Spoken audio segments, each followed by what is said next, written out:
Hello नमस्कार दोस्तों, welcome back to my YouTube channel nursing with Akshat, जहाँ नर्सिंग के हर सब्जेक्ट के इम्पोर्टेंट टॉपिक को समझाया जाता है और नस्ता नाबूद किया जाता है, जो आपके अपकमिंग सेमेस्टर एग्जाम के लिए बहुत इंपॉर्टेंट रहने वाले हैं।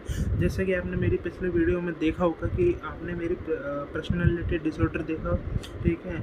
मैंने पर्सनालिटी डिसऑर्डर को समझाया। आज उसी की तरह ही मैं एक बहुत ही इंपॉर्टेंट टॉपिक लेके आया हूँ, जिस टॉपिक का नाम है फीटल सर्कुलेशन। क्या नाम है दोस्तों? Foetal circulation. Process of foetal circulation क्या क्या होता है, आफ्टर बर्थ क्या क्या चेंज देखने को मिलते हैं, आफ्टर बर्थ क्या क्या चेंज देखने को मिलते हैं इस फीटस के अंदर, वो मैं आपको बताने वाला हूँ आज की इस वीडियो में। तो चलिए स्टार्ट करते हैं कि फीटल सर्कुलेशन क्या होता है, क्या प्रोसेस रहने वाली है ना, अडल्ट सर्कुलेशन से कितना डिफरेंट होता है फीटल सर्कुलेशन। आज की इस पूरी वीडियो में मैं आपको ये बताने वाला हूँ। तो चलिए शुरुआत करते हैं। फीटल सर्कुलेशन को एक अच्छे से समझेंगे, शॉर्ट के अंदर समझेंगे कि कैसे क्या होता है, फिर अपन आगे इसमें से देख लेंगे, ठीक है। क्या क्या रेमिनेंट पार्ट होते हैं, एनाटॉमिकल क्लोजर, फिजियोलॉजिकल क्लोजर क्या होता है, ठीक है, कैसे होता है, वो आज हम इस वीडियो में समझने वाले हैं।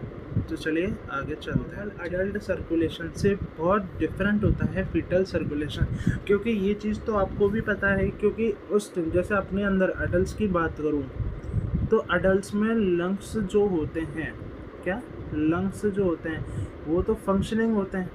क्या होते हैं? फंक्शनिंग होते हैं। जबकि अगर मैं एक फीटस की बात करूं, फीटस के अंदर लंग्स क्या होते हैं? नॉन फंक्शनिंग होते हैं। क्या होते हैं? नॉन फंक्शनिंग होते हैं। तो फिर मेरा दूसरा सवाल ये है, तो फीटस को सर्कुलेशन होता कैसे, किसके थ्रू होता है? ऑक्सीजनेटेड ब्लड किसके थ्रू पहुंचता है, ऑक्सीजन किसके थ्रू पहुंचता है, न्यूट्रिशन किसके थ्रू पहुंचता है? तो फीटस को पहुंचता है मदर के प्लेसेंटा के थ्रू। किसके थ्रू पहुंचता है? मदर के प्लेसेंटा के थ्रू पहुंचता है। क्या? ऑक्सीजन और न्यूट्रिशन। जैसे माँ अगर मिनरल्स लेती है तो वो फीटस को भी मिलता है, ठीक है। अगर ग्लूकोज लेगी तो फीटस को भी मिलेगा, पर इसमें से बैक्टीरिया और जो भी वायरस हैं ये वगैरह फीटस को नहीं पहुंचते। क्यों? क्योंकि प्लेसेंटा एक बैरियर का काम करता है। किसका काम करता है? बैरियर का काम करता है। तो आगे चलते हैं, ठीक है। तो मैं आपको ये बताने वाला, सर्कुलेशन की बात कर रहे हैं, तो सबसे पहले मैं यहाँ पे पूछना चाहूँगा या जानना चाहूँगा कि फीटल क्या होता है। तो फीटस के अंदर देखो 3 तरह के पीरियड्स होते हैं। मैं आपको 3 तरह के पीरियड मतलब टाइम बताता हूँ कि 3 तरह के यहाँ पर मतलब क्या होता है, टाइम होते हैं। जैसे देखो यहाँ पर मैं आपको एक बात बताऊँ कि फर्टिलाइजेशन से, क्या फर्टिलाइजेशन से जो 2 वीक का टाइम होता है, कितने वीक का? जो 2 वीक का टाइम होता है, 2 वीक्स का जो टाइम होता है, उसको अपन प्री एम्ब्रियोनिक स्टेज बोलते हैं। मैं शॉर्ट में लिख रहा हूँ, या उसको अपन बोलते हैं जाइगोट। क्या बोलते हैं दोस्तों? जाइगोट बोलते हैं, ठीक है। फर्टिलाइजेशन से 2 वीक का जो टाइम होता है उसको अपन प्री एम्ब्रियोनिक स्टेज बोलते हैं या जाइगोट बोलते हैं, ठीक है। और आपको एक बात बताऊं यहाँ पर, जो 2 से 8 वीक का जो टाइम होता है, क्या 8 वीक का जो टाइम होता है, उसको हम क्या बोलते हैं? उसको हम बोलते हैं एम्ब्रियो। क्या बोलते हैं? एम्ब्रियो बोलते हैं, ठीक है। और आपको एक बात बताऊं कि 8 वीक से जो टिल डिलीवरी का जो टाइम होता है, टिल डिलीवरी का जो टाइम होता है, उसको हम बोलते हैं क्या? फीटस। क्या बोलते हैं? फीटस, ठीक है। तो ये होता है फीटस की 8 वीक से जो टिल डिलीवरी का जो टाइम होता है उसको हम बोलते हैं फीटस, ठीक है। बता दूं यहाँ पर कि नॉर्मल अडल्ट्स के अंदर सर्कुलेशन और एक फीटल सर्कुलेशन कैसा होता है। तो सबसे पहले अपन नॉर्मल अडल्ट की बात करते हैं, ठीक है, कि नॉर्मल अडल्ट्स में सर्कुलेशन क्या होता है। तो नॉर्मल अडल्ट में जैसे कि मान लो ये आपका एक, मैं थोड़ा सा बता रहा हूँ कि ये राइट एट्रियम है, ये राइट वेंट्रिकल है, ये लेफ्ट एट्रियम है और ये लेफ्ट वेंट्रिकल, ठीक है। तो यहाँ पर ये मान लो आपका ट्राइकस्पिड वॉल्व है, ये आपका बाइकस्पिड वॉल्व है, ठीक है। तो ये बाइकस्पिड वॉल्व है। यहाँ से निकलने वाला जो एक आर्टरी होती है उसको अपन पल्मोनरी आर्टरी बोलते हैं। वो कौन सा ब्लड लेके जाती है? डीऑक्सीजनेटेड ब्लड लेके जाती है। मोस्टली ऑफ जो भी आर्टरीज होती हैं वो ऑक्सीजनेटेड ब्लड लेती है एक्सेप्ट पल्मोनरी आर्टरी, क्योंकि पल्मोनरी आर्टरी यहाँ पर डीऑक्सीजनेटेड ब्लड लेके जाएगी। कौन? पल्मोनरी आर्टरी कौन सा कैरी करेगी? डीऑक्सीजनेटेड ब्लड यहाँ पर कैरी करेगी, जबकि पल्मोनरी वेन क्या करेगी? ऑक्सीजनेटेड ब्लड कैरी करेगी, ठीक है। तो ये एक्सेप्शन होते हैं यहाँ पर, ठीक है। तो यहाँ से पल्मोनरी आर्टरी से किसके थ्रू गया? फिर लंग्स में गया। पल्मोनरी आर्टरी के थ्रू किससे गया? लंग्स में गया। फिर लंग्स पहुँचाता है लेफ्ट एट्रियम में, लेफ्ट एट्रियम से लेफ्ट वेंट्रिकल, लेफ्ट वेंट्रिकल के पास आयोटा, और आयोटा से फिर चला जाता है पूरी बॉडी के अंदर, ठीक है। आयोटा से कहाँ चला जाता है? पूरी बॉडी के अंदर। तो ये तो होता है नॉर्मल अडल्ट सर्कुलेशन, ठीक है। नॉर्मल अडल्ट सर्कुलेशन कैसे होता है? वो ऐसे होता है कि राइट एट्रियम राइट वेंट्रिकल से जाता है, पल्मोनरी आर्टरी के थ्रू लंग्स में जाता है डीऑक्सीजनेटेड ब्लड, फिर ऑक्सीजनेटेड होकर पल्मोनरी वेन के थ्रू लेफ्ट एट्रियम में, फिर लेफ्ट वेंट्रिकल में, फिर लेफ्ट वेंट्रिकल की एक फिर आयोटा, फिर आयोटा से निकलता है बॉडी में, यानी फुल बॉडी को क्या हो जाता है? सर्कुलेट हो जाता है, ठीक है। तो अब मेरा यहाँ पर एक सवाल ये है कि नॉर्मल अडल्ट में तो आपने सर्कुलेशन जान लिया, ठीक है, यानी बॉडी को ऑक्सीजनेटेड कौन करता है? यानी नॉर्मल अडल्ट में, ठीक है, ऑक्सीजनेटेड ब्लड, यानी जो डीऑक्सीजनेटेड ब्लड था जो पल्मोनरी आर्टरी के थ्रू गया लंग्स में, तो नॉर्मल एडल्ट में ऑक्सीजनेटेड का काम कौन कर रहा है? यहाँ पर लंग्स कर रहे हैं, ठीक है। जबकि फीटल के अंदर कौन कर रहा है? प्लेसेंटा कर रहा है। जबकि फीटल के अंदर कौन करेगा? प्लेसेंटा करेगा। कौन करेगा? प्लेसेंटा करेगा ऑक्सीजनेटेड का काम, ठीक है। अगर मैं यहाँ पे आपको एक बात बताऊँ कि अडल्ट सर्कुलेशन के अंदर, किसके अंदर? एक अडल्ट सर्कुलेशन के अंदर, अडल्ट सर्कुलेशन के अंदर फर्स्ट ऑर्गन जो क्या करता है? ब्लड को क्या करता है? स्टोर करके रखता है। क्या करता है? ब्लड को स्टोर करके रखता है। उस ऑर्गन का नाम होता है हार्ट, क्योंकि हार्ट की ब्रांच होती है कोरोनरी आर्टरीज, ठीक है, ये हार्ट की ब्रांच होती हैं।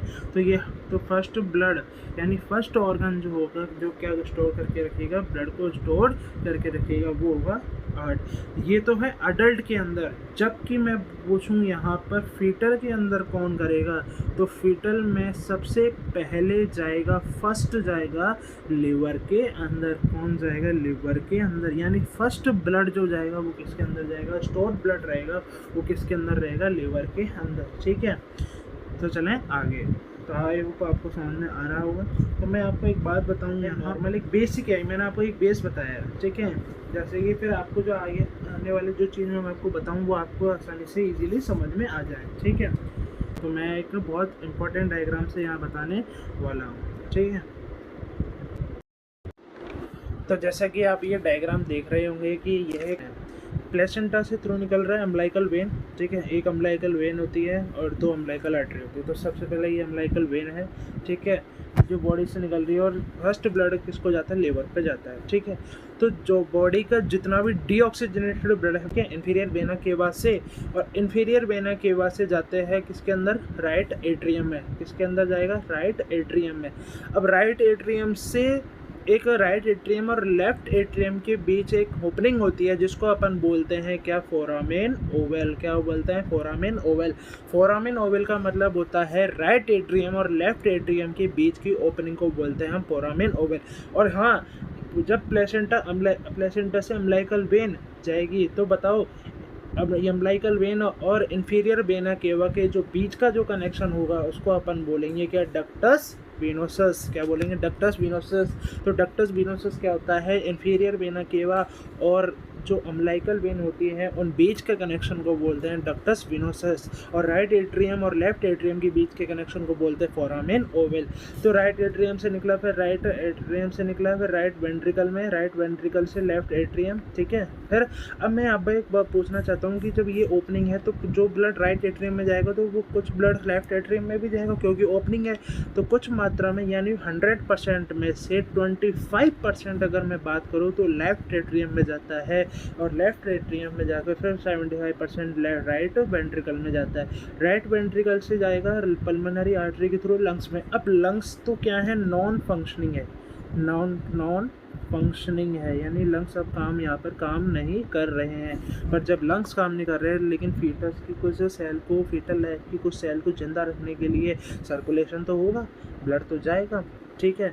अब यहाँ पर ये देखिए पल्मोनरी आर्टरी और आयोटा के बीच में भी एक एनास्टोमोसिस होता है। उस एनास्टोमोसिस को बोलते हैं डक्टस आर्टरियोसस। क्या बोलते हैं? डक्टस आर्टरियोसस, ठीक है। और डक्टस आर्टरियोसस तो पल्मोनरी आर्टरी और आयोटा, तो इन दोनों के बीच में भी ओपनिंग है।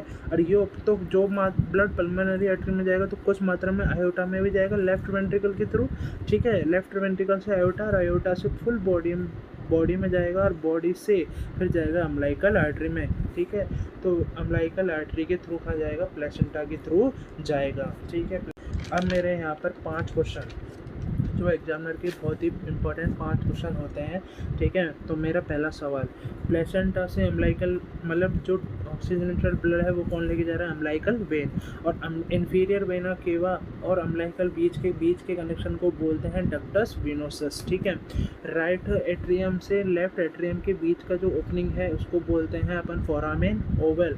दूसरा सवाल, तीसरा पल्मोनरी आर्टरी और आयोटा के बीच के कनेक्शन को बोलते हैं डक्टस आर्टरियोसस, ठीक है। और मेरा चौथा सवाल कि जब आयोटा से जाएगा तो आयोटा से बॉडी में जाएगा, बॉडी से अम्लाइकल आर्टरी लेके जाएगी, तो वो कौन सा ब्लड होगा? डीऑक्सीजनेटेड ब्लड होगा, जो कि किसको जाएगा? प्लेसेंटा के थ्रू। तो मैंने आपको बताया था कि प्लेसेंटा अगर मान लो कोई मदर मतलब न्यूट्रिएंट्स लेती है, ऑक्सीजन लेती है तो बच्चे तक जाएगा, लेकिन जब अगर कोई बैक्टीरियल है, फंगाई है, वो नहीं जाएगा। क्यों? क्योंकि यहाँ पर प्लेसेंटा बैरियर का काम करता है। किसका काम करता है? बैरियर का काम करता है। तो मैं आपसे ये पूछना चाहता हूँ कि नॉर्मल ऑक्सीजनेटेड सैचुरेशन यहाँ पर कितना होगा? तो आपका जवाब होगा 80% यहाँ पर क्या होगा? सैचुरेटेड होगा,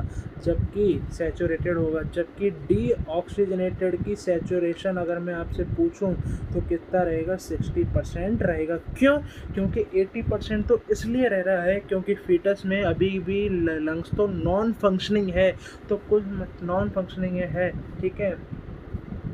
तो यहाँ पर जो ऑक्सीजन की सैचुरेशन है वो भी सही मात्रा में नहीं है, अभी भी सही मात्रा में नहीं है। तो इसलिए मैंने आपको बताया कि ऑक्सीजन की सैचुरेशन की मात्रा 80% है, डीऑक्सीजनेटेड की 60% है।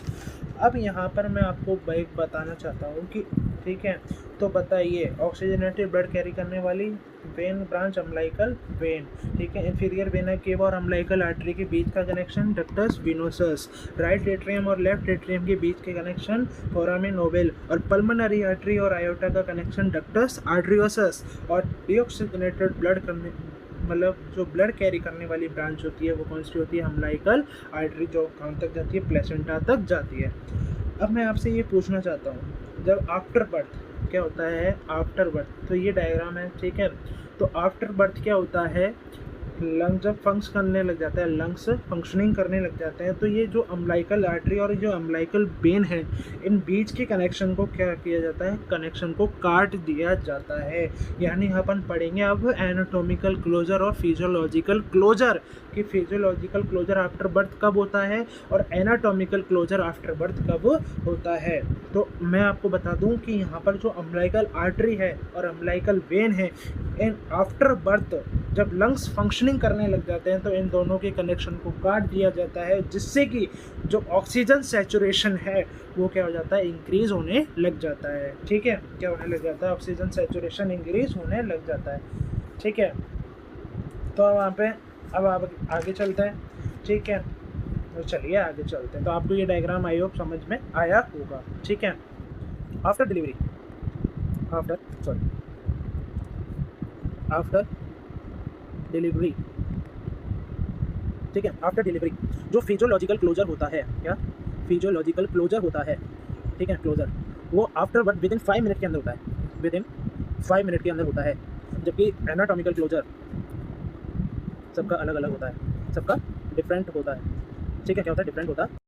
तो आया समझ में? आफ्टर डिलीवरी के बाद बर्थ के 5 मिनट के बाद फिजियोलॉजिकल क्लोजर हो जाता है, जबकि सबका एनाटॉमिकल क्लोजर अलग अलग होता है।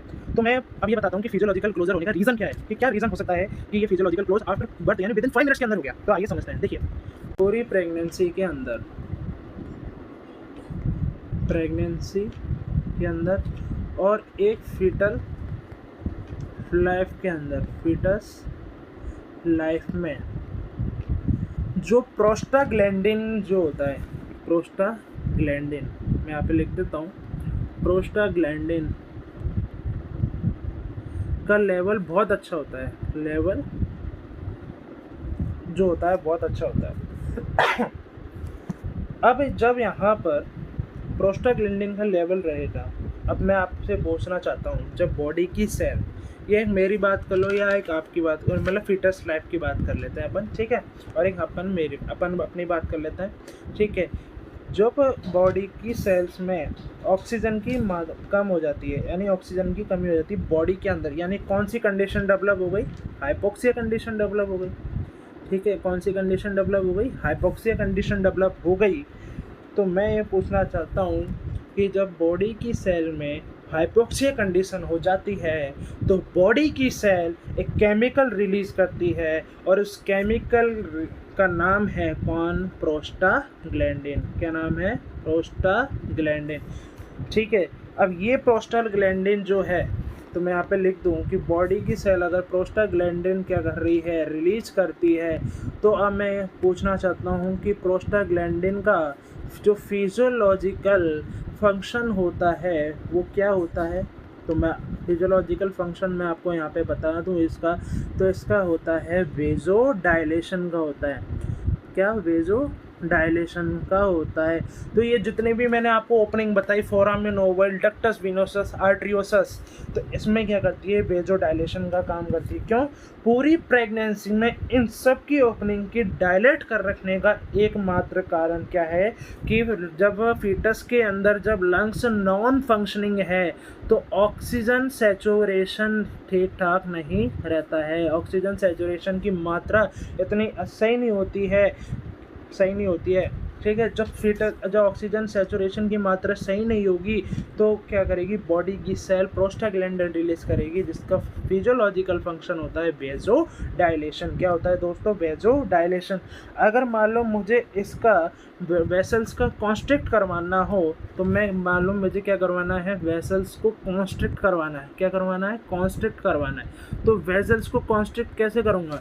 यानी मुझे प्रोस्टाग्लैंडिन रोकना बंद करेगा, ठीक है, प्रोस्टाग्लैंडिन को रोकना बंद करना होगा, ठीक है। प्रोस्टाग्लैंडिन जब बंद होगा, स्टॉप करेंगे, तो आफ्टर बर्थ तो मैं यही कह रहा हूँ कि ऑक्सीजन की सैचुरेशन बढ़ जाती है। क्यों? क्योंकि लंग्स क्या करने लग जाते हैं? फंक्शनिंग करने लग जाते हैं।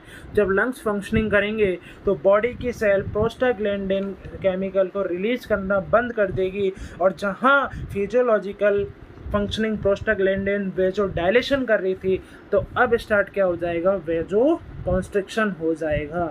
क्या हो जाएगा? वेजो कॉन्स्ट्रिक्शन हो जाएगा, ठीक है। क्या हो जाएगा? वेजो कॉन्स्ट्रिक्शन हो जाएगा। तो मैं यही कह रहा हूँ कि प्रेगनेंसी टाइम में फीटस लाइफ में प्रोस्टाग्लैंडिन का लेवल इतना अच्छा रहता है कि जब बॉडी की सेल में ऑक्सीजन की कमी होती है तो बॉडी की सेल प्रोस्टाग्लैंडिन नाम के, ठीक है, सेल को मतलब केमिकल को क्या करती है? रिलीज करती है, और इस प्रोस्टाग्लैंडिन के फिजियोलॉजिकल फंक्शन होता है वेजो डायलेशन। वेजो डायलेशन मतलब ये सारी ओपनिंग का वेजो डायलेशन रखने का यानी डायलेट रखने का एकमात्र कारण यही है कि फीटस लाइफ में लंग्स नॉन फंक्शनिंग होते हैं, यानी ऑक्सीजन सैचुरेशन इतना अच्छा नहीं रहता, तो बॉडी की सेल प्रोस्टाग्लैंडिन रिलीज करती है जो क्या करवाती है? वेजो डायलेशन। अगर मान लो इन वेसल्स को मुझे कॉन्स्ट्रिक्ट करना हो तो मैं क्या करूँगा? प्रोस्टाग्लैंडिन के लेवल को क्या करूँगा? स्टॉप कर दूंगा, यानी प्रोस्टाग्लैंडिन जो केमिकल रिलीज हो रहा था उसको स्टॉप कर दूंगा। तो मैं यही तो कहना चाह रहा हूँ कि जब आफ्टर बर्थ लंग्स फंक्शनिंग करने लग जाते हैं तो ऑक्सीजन की सैचुरेशन बढ़ जाती है, और जब ऑक्सीजन की सैचुरेशन बढ़ जाएगी तो बॉडी की सेल प्रोस्टाग्लैंडिन केमिकल रिलीज बंद कर देगी। अब फिर वेजो डायलेशन होना बंद हो जाएगा। अब क्या होगा, वेजो कॉन्स्ट्रिक्शन। क्या हो जाएगा, वेजो कॉन्स्ट्रिक्शन हो जाएगा। यानी जो ब्लड राइट एट्रियम से लेफ्ट एट्रियम जा रहा था वो बंद हो जाएगा। ठीक है, जो ब्लड यानी जो ब्लड का प्रवाह क्या कर रहा है, जो ब्लड कहाँ जा रहा था, ठीक है, अम्लाइकल वेन से लीवर और लीवर से इंफीरियर वेना केवा से जा रहा था तो वो भी बंद हो जाएगा। ठीक है, जो पल्मोनरी आर्टरी और एनास्टोमोसिस होके आयोटा में जा रहा था वो भी बंद हो जाएगा। ठीक है, तो ये होता है फिजियोलॉजिकल क्लोजर। ठीक है, और एनाटॉमिकल क्लोजर सबका अलग अलग होता है। क्या होता है, सबका अलग अलग होता है। तो मैं आपको यहाँ पूछना चाहूँगा कि ठीक है, तो अपन बात कर लेते हैं सबके एनाटॉमिकल क्लोजर, और कुछ मात्रा में कुछ अवशेष रह जाते हैं, उन अवशेषों को बोलते हैं रेमिनेंट पार्ट। यानी फिजियोलॉजिकल क्लोजर होगा, यानी क्या होगा मैं आपको बता दूं, फिजियोलॉजिकल क्लोजर हुआ तो यानी कुछ अवशेष वहाँ पे बचेंगे, यानी कोई पार्ट वहाँ पे बचेगा। उस रिमेनिंग पार्ट को, उस रिमेनिंग जो भी पार्ट बचता है उस रिमेनिंग पार्ट को वहाँ पर अपन बोलते हैं, क्या पार्ट बोलते हैं, रेमिनेंट पार्ट बोलते हैं। क्या बोलते हैं, रेमिनेंट पार्ट बोला जाता है। ठीक है, रेमिनेंट पार्ट बोला जाता है। तो अब यहाँ पर हम जो ओपनिंग थी, ductus arteriosus, ductus venosus, foramen ovale, umbilical vein, umbilical artery, इन सब के हम एनाटॉमिकल क्लोजर और पढ़ेंगे रेमिनेंट पार्ट। ठीक है, तो चलें आगे। तो चलो, तो देखिए यहाँ पर, ठीक है, डक्टस वेनोसस का मैं आपको बताऊं एनाटॉमिकल क्लोजर और रिमेनेंट पार्ट। तो मैं शॉर्ट में लिख रहा हूँ, एनाटॉमिकल क्लोजर हो जाता है बर्थ के बाद 3 वीक्स पर। ठीक है, और इसका रेमिनेंट पार्ट होता है लिगामेंटम वेनोसम। क्या होता है, लिगामेंटम वेनोसम होता है। क्या होता है, लिगामेंटम वेनोसम होता है। ठीक है, डक्टस वेनोसस का। अब बात करते हैं यहाँ पर फोरामेन ओवल की। फोरामेन ओवल की, तो फोरामेन ओवल का जो रेमिनेंट पार्ट है, यानी पहले तो एनाटॉमिकल क्लोजर देख लेते हैं और फिर रेमिनेंट पार्ट देख लेते हैं। तो यानी जो एनाटॉमिकल क्लोजर होगा वो बर्थ के 1 साल बाद बंद हो जाएगा, जबकि जो रेमिनेंट पार्ट होगा उसका नाम है फोसा ओवेलरिस। क्या बोलते हैं, फोसा ओवेलिस। क्या बोलते हैं, फोसा ओवेलिस। ठीक है, अब यहाँ पर मैं आपको बताऊँ, अब मिलता जुलता, जैसे कि मैंने आपको बताया डक्टस वेनोसस का लिगामेंटम वेनोसम, तो बताओ जो डक्टस आर्टेरियोसिस है, क्या डक्टस आर्टेरियोसिस है, तो उसका जो लिगामेंट, जो रेमिनेंट पार्ट होगा और जो एनाटॉमिकल क्लोजर होगा, तो रेमिनेंट पार्ट को क्या बोलते हैं, लिगामेंटम आर्टेरियोसम। क्या बोलते हैं, लिगामेंटम, मिलता जुलता है आर्टेरियोसम। ठीक है, आर्टेरियोसम। और जबकि जो एनाटॉमिकल क्लोजर होगा बर्थ के बाद 3 to 4 मंथ पर हो जाएगा। ठीक है, 3 to 4 मंथ पे हो जाएगा। ठीक है, तो ये था डक्टस आर्टेरियोसस का क्या, लिगामेंट, एक तो रेमिनेंट पार्ट और एक एनाटॉमिकल क्लोजर। ठीक है, अब मैं बताता हूँ यहाँ पर कि अम्लाइकल वेन और अम्लाइकल आर्टरीज का रेमिनेंट पार्ट। ठीक है, अब अम्लाइकल आर्टरी की बारी। ठीक है, अम्लाइकल आर्टरी, तो सुनो, जो अम्लाइकल आर्टरी बॉडी से डीऑक्सीजनेटेड ब्लड प्लेसेंटा को लेके जा रही थी, उसका जो रेमिनेंट पार्ट और एक एनाटॉमिकल क्लोजर हम यहाँ पे पढ़ेंगे। तो रेमिनेंट पार्ट होता है अम्लाइकल आर्टरी का, वो होता है median umbilical ligament, median umbilical ligament. ठीक है, अब ये मैं आपको बता दूं, मीडियल अम्लाइकल लिगामेंट जो होता है ये क्या होता है, इसका मैं आपको थोड़ा सा एक एनाटॉमिकल लोकेशन बता दूं। ठीक है, तो इसकी जो लोकेशन होती है, जो ये अम्लाइकल आर्टरी का जो रेमिनेंट पार्ट है, मीडियम अम्लाइकल लिगामेंट, ये किसको सपोर्ट करता है, यानी किसके साथ जुड़ा रहता है, तो मैं यहाँ पर बताऊँगा, ये यूरिनरी ब्लैडर के साथ क्या होता है, साथ जुड़ा रहता है। यानी ये यूरिनरी ब्लैडर को क्या करता है, सपोर्ट करता है। ठीक है, क्या करता है, सपोर्ट का भी काम यहाँ पर करता है। ठीक है, कौन सी लिगामेंट? Medium umbilical ligament. अब मैं आप बात करूँ एनाटॉमिकल क्लोजर की, तो बर्थ के 5 to 7 डेज, क्या बर्थ के 5 to 7 डेज अम्बिलिकल आर्टरी क्या हो जाती है? डिसअपियर होने लग जाती है। क्या हो जाती है? डिसअपियर हो जाती है। ठीक है, डिसअपियर हो जाती है। अब मैं बात करूँ यहाँ पर अम्बिलिकल वेन्स की, क्या अम्बिलिकल वेन की, तो अम्बिलिकल वेन का जो एनाटॉमिकल क्लोजर यानी अम्बिलिकल वेन का एनाटॉमिकल क्लोजर और रेमिनेंट पार्ट वही सेम होगा दोनों का, 5 to 7 डेज। ठीक है, 5 to 7 डेज। और रेमिनेंट पार्ट होता है लिगामेंटम टेरिस। क्या होता है? Ligamentum terrace. तो मैंने जैसे मीडियन अम्बिलिकल लिगामेंट का बताया था, ऐसे ही मैं यहाँ पर लिगामेंटम टेरिस की बता देता हूँ। हाँ ठीक है। तो मैं जब बॉडी जो लीवर होता है, क्या लीवर होता है, तो लीवर की जो 2 लोब्स होता है, एक तो होता है राइट और एक होता है लेफ्ट। तो मैं यहाँ पर आपको डायग्राम से बता देता हूँ, देखो। ठीक है, मान लो ये लीवर है, तो यह आपका राइट लोब और ये लेफ्ट लोब। ठीक है, इन बीच के जो सेप्टम होता है, सेप्टम, इस सेप्टम के पीछे की तरफ पाया जाता है कौन सा? लिगामेंटम टेरिसियम। ठीक है, कौन सा पाया जाता है? Ligamentum terrace. तो ये होते हैं एनाटॉमिकल क्लोजर और फिजियोलॉजिकल क्लोजर। ठीक है, और एक मैं आपको एक एबनॉर्मलिटी बता दूं यहाँ पर। ठीक है, सर्कुलेशन के अंदर, ठीक है, 2 तो होती हैं अम्बिलिकल आर्टरी और एक होती है अम्बिलिकल वेन। ठीक है, एक होती है अम्बिलिकल वेन। तो अम्बिलिकल आर्टरी जो 2 हैं, ठीक है, आफ्टर बर्थ ओनली 4 मंथ तक रहती हैं, ओनली 4 मंथ तक रहती है। ठीक है, आफ्टर 4 मंथ्स इसको कट कर दिया जाता है लेफ्ट साइड से इसको क्या कर दिया जाता है? कट कर दिया जाता है। तो कितनी रह गई हैं? अब एक कट किया जाता है, तो आफ्टर बर्थ अम्बिलिकल आर्टरी रह जाती है 1 और अम्बिलिकल वेन रह जाती है 1। ठीक है, तो ये मैं आपको बताने वाला था। ठीक है, और एक चीज़ मैं आपको बता दूं यहाँ पर।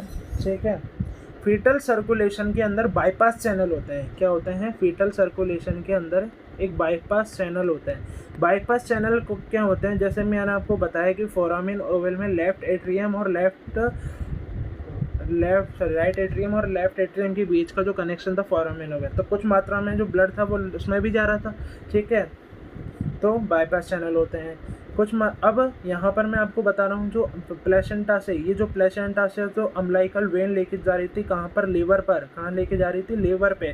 तो लीवर पे एक बाईपास चैनल था, उसको बोलते हैं डक्टस वेनोसस। ठीक है, तो ऐसे बाईपास चैनल होते हैं किसके अंदर? फीटल सर्कुलेशन के अंदर। ठीक है, और लास्ट एंड फाइनल जब पल्मोनरी आर्टरी और आफ्टर बर्थ आयोटा का कनेक्शन बंद नहीं होता है, तो उस बीमारी को बोलते हैं पेटेंट डक्टस आर्टेरियोसिस। यानी डक्टस आर्टेरियोसिस क्या नहीं होता?